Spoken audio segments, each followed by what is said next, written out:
दोस्तों आज पूरे वर्ल्ड में जहां पे चाइना के अगेंस्ट एक लड़ाई चल रही है, इंडिया भी उस लड़ाई में बहुत अच्छा रोल प्ले कर रहा है। ठीक है, उसमें ही हमें यूट्यूब पे भी और कई जगह पे मतलब अपने आसपास भी मतलब कुछ ऐसे लोग मिलते हैं कि जो कि कहीं ना कहीं ना चाइना का सपोर्ट कर रहे हैं। ठीक है, मैं I am not talking about any particular party और एनी पर्टिकुलर पर्सन। ठीक है, ये ऐसे बहुत सारे लोग हमें यूट्यूब पे मिलते हैं, अपने परिवार में मिलते हैं, जो कि बहुत पढ़े लिखे हैं, उन्हें पूरा पता है इकोनॉमी के बारे में और वो बोल रहे हैं। ठीक है, उनका कहना ये है कि जैसे चाइना की अभी 59 एप्स बैन की है इंडिया ने। ठीक है, तो कह रहे इससे कुछ नहीं होगा, जैसे पेटीएम, फ्लिपकार्ट ऐसी बड़ी बड़ी कंपनियां हैं, वहां भी तो चाइना का पैसा लगा हुआ है। ठीक है, बहुत सही बात है। ठीक है, उनका ये भी कहना है कि जैसे कि हम चाइना से केवल पटाखे, फुलझड़ियां वगैरह नहीं इंपोर्ट कर रहे हैं। ठीक है, या फिर हम चाइना से दवाइयां, कपड़े और भी बहुत ज्यादा एसेंशियल चीजें भी इंपोर्ट करते हैं। तो इसका मतलब क्या है कि जो चाइनीज गवर्नमेंट है वो हम पे डिपेंडेंट नहीं है, हम लोग जो है वो चाइनीज गवर्नमेंट पे डिपेंडेंट है। और कहीं ना कहीं अगर चाइना ने हमें बॉयकॉट कर दिया ना तो हमें बड़ी दिक्कत होने वाली है। बिल्कुल, आप बिल्कुल बात सही कह रहे हो।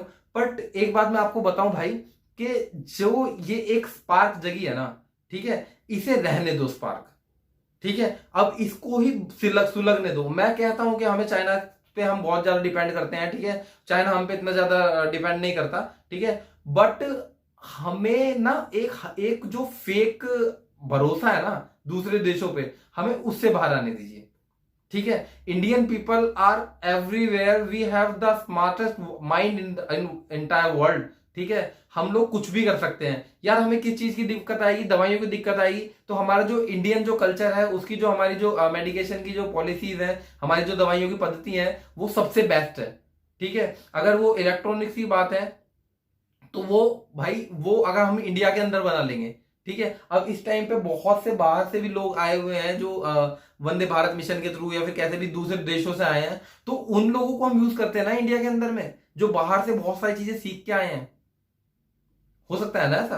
ठीक है, अभी अगर इस टाइम पे जहां पे पूरा देश मिलके तैयार हुआ है, वहां पे हम उन्हें इस बात की प्रो कुछ बताने लगे, इस बात की कौन बताने लगे, और फिर हम दोबारा से फिर चाइना के साथ ही मतलब चाइना के आगे झुक के खड़े हो जाए, तो ये अच्छा होगा क्या? तो भाई इस टाइम पे हमें इतनी ज्यादा ज्ञान बताने की जरूरत है नहीं। तो प्लीज अपना ज्ञान ना अपने पास रखो। आप होंगे बहुत पढ़े लिखे, आप बहुत बड़े होंगे रिसर्चर, ठीक है, बट आप लोगों के अंदर में दिमाग 1 रुपए का भी नहीं है।